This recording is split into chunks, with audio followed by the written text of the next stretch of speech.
Representative Meeks, you have a question, sir? Yes, I do. Thank you, Mr. Chairman.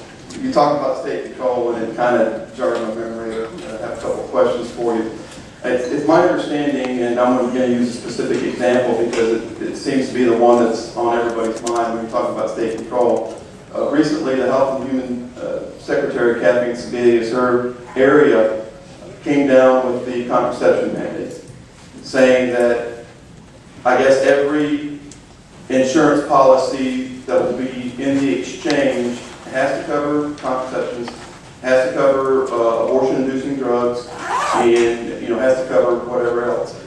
And states would not have flexibility. Arkansas currently has some laws that I believe are actually in conflict with that mandate, and I've done an Attorney General's opinion. I'm waiting to get an answer back. But this is what we're going to run into. If the state of Arkansas, the people in the state of Arkansas said, look, we don't want to cover abortion-inducing drugs, or if the next secretary comes in and says, we're going to cover abortion. I mean, we have an Amendment 68 that says no taxpayer, state taxpayer funding can fund abortion. How is the state going to be able to say, look, we don't want to cover that?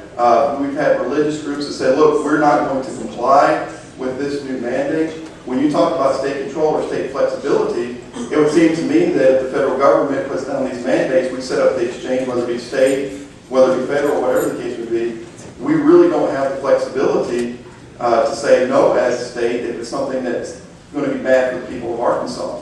And so how would you respond to that? Say, look, we don't want to cover this mandate. Is the state going to be able to get a waiver, or is the state going to be able to get out of it if we don't want to do it?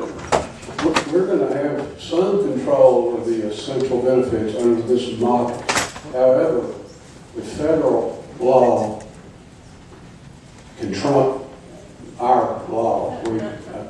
That's been proven in many occasions, but in any event, they can override that. But that's really, there again, that issue there is a very important issue to a very important group of people, and I have concerns. But within this partnership process,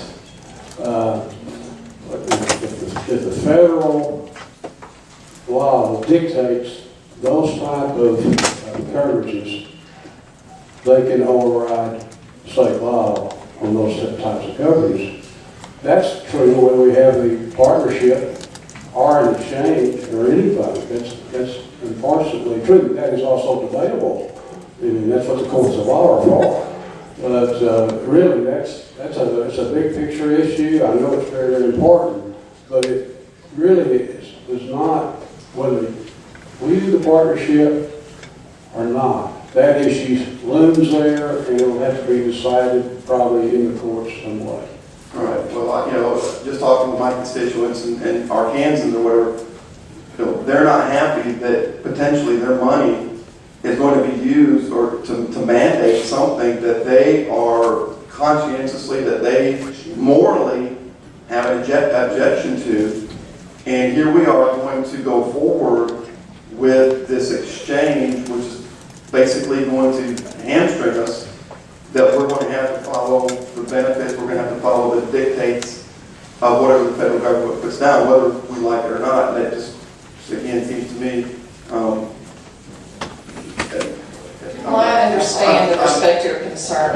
I certainly do. I just, it's so much bigger than a small piece of reproductive health care, which is very, very important. But we're looking at all health care.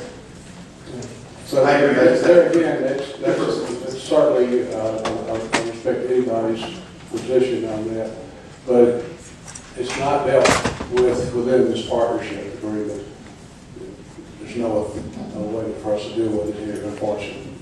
Thank you, Mr. Chairman. Okay, thank you, Representative Meeks. It is now 3:35, sorry. We've been really at this for